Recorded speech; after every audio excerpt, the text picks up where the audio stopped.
Did you know that 1 in 5 Utahns has hidden money just waiting to be claimed?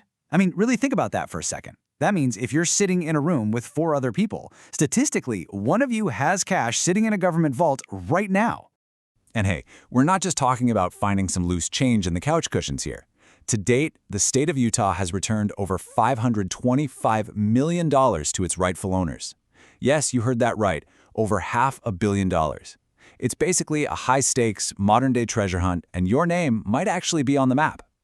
Welcome to this explainer. Today, we're going to walk through exactly how you can get your piece of that lost money back from the state. The best part? It's a completely free process. By the end of this, you'll know exactly where to look and what to do. All right, let's look at our agenda. First, we'll ask, is Utah holding your money? Then we'll cover how to search online, the 3-step claim process, gathering required documentation, common pitfalls and solutions, and finally, how to start your search today. Let's dive right in. Section 1. Is Utah holding your money? What qualifies as unclaimed property? You know, there's this huge misconception out there that you have to be super rich to have unclaimed money. That is simply not true. Look, if you've ever banked anywhere, rented an apartment, or literally just bought something, there could totally be funds in your name. We're talking about dormant bank accounts, uncashed payroll or refund checks, maybe unpaid insurance benefits, old utility deposits, even the physical contents of abandoned safe deposit boxes. By law, when a business loses contact with you for a certain period, which is usually just 3 years, they have to turn those assets over to the state for safekeeping. The sheer volume of money moving through this system right now is just staggering. In fiscal year 2025 alone, businesses turned over a record-breaking $178.3 million, while the state returned $43.4 million. And these aren't just dry statistics, right? They represent real people. For instance, individuals have unexpectedly recovered tens of thousands of dollars from a forgotten relative's life insurance policy. I mean, that's a life-changing surprise payday. Section 2. How to search online, navigating the state's official database. So, how do you actually find out if you're part of that $178 million? Well, you go straight to the source. The official, secure, and 100% free government website is mycash.utah.gov. Let me repeat that, it's completely free. You never have to pay a dime to search this database. And the search process itself, it's incredibly simple. You don't need to dig up any sensitive info like account numbers or your social security number just to take a look. Step 1, you just type in your last name or your business's name. Step 2, you can enter your first name for better results, though it's totally optional. And Step 3, if you happen to have a super common name, you can narrow it down by your city or zip code. Honestly, it's so easy that you should absolutely search for your friends, living relatives, and even deceased loved ones while you're at it. Moving on to Section 3, the 3-step claim process, initiating your recovery. Okay, let's say you hit search, and boom, there's your name. What happens next? Well, the state recently launched a modernized system called CAPS to make all of this super seamless. Step 1, you literally just check the box next to your property and click the green claim button. Step 2, fill out a quick form with your current contact info. And Step 3, you can upload your required evidence directly to their secure site right then and there. Now check this out. There's a brand new, absolute, game-changing law in Utah regarding these claims. If the state can match your identity and your claim is under $2,000, you don't even have to lift a finger. No way, right?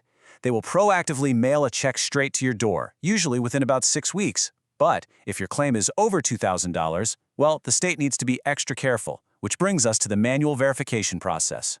Section 4. Gathering required documentation, proving you are the rightful owner. So if you're manually claiming funds, you have to prove you are who you say you are. The Unclaimed Property Division just can't pay out based on name similarity alone, for obvious reasons.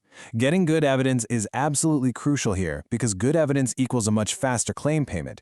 You're going to need a clear copy of an official photo ID, proof of your social security number, and proof that you actually lived at the address originally associated with that lost money.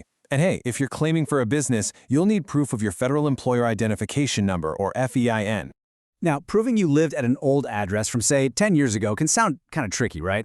But the state actually accepts a pretty wide variety of documents. This includes an old auto registration, an old driver's license, tax returns, a bank or utility statement, or, get this, even just a postmarked envelope that was addressed to you at that specific location. Pretty handy.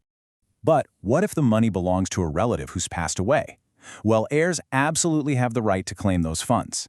If there's no probated will and the estate is under $100,000, you'll likely need an affidavit of heirship. Basically, this is a sworn legal document that establishes your relationship to the deceased and identifies you as the rightful heir. You just submit this affidavit right along with the death certificate and the other standard evidence we just talked about. Section 5. Common pitfalls and solutions. Avoiding scams and misconceptions.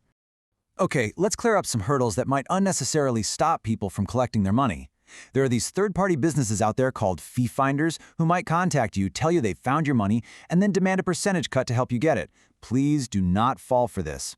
While they aren't strictly illegal, remember, the state's website is 100% free. You should never, ever have to provide a credit card to search for or claim your own money.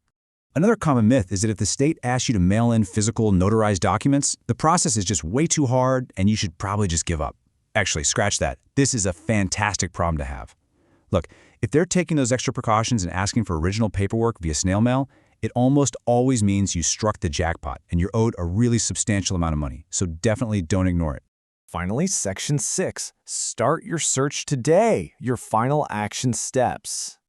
Let's wrap things up and look at the big picture here. Utah State Treasurer Marlo Oaks said it best. This is people's money. It is our job to get that money back to the rightful owners. The state actively wants to reunite you with your assets. It's not a trick.